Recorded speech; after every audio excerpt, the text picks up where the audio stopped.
Hi, and welcome to Interpersonal Communication Summer 2010.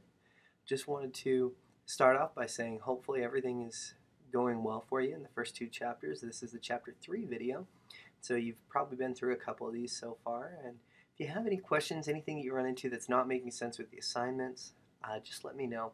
Be more than happy to answer those. Call me, send me a text, contact me via email or through Blackboard. I'd be more than happy to try and work out those issues for you.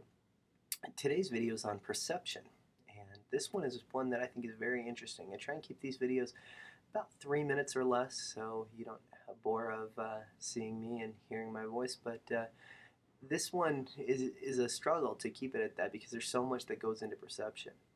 That's one thing that I think is really interesting to think about is how we communicate um, is impacted so much by how people perceive us, how we perceive them, how we perceive our relationship with them, that those things just really have an impact on how we communicate.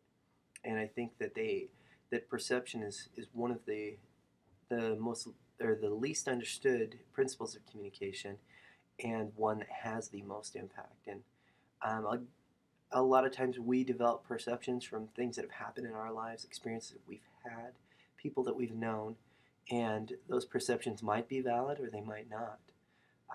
And I'll give one example.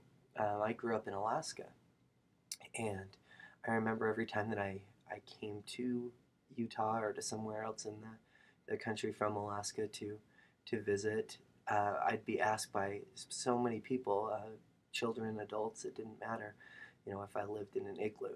And of course, living in Alaska, I knew no one who lived in an igloo. But that was a perception of many people that wasn't a valid perception, but it was something that they perceived nonetheless.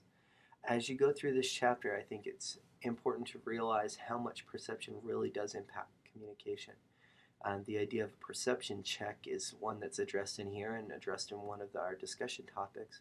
But think of the things that help us in checking our perception, making sure that those perceptions are valid, and if not, doing what we can to change our perception to valid perceptions. Anyways, hopefully that gives you a good introduction to the chapter. Let me know if there's anything I can do, and hopefully you're enjoying the class so far.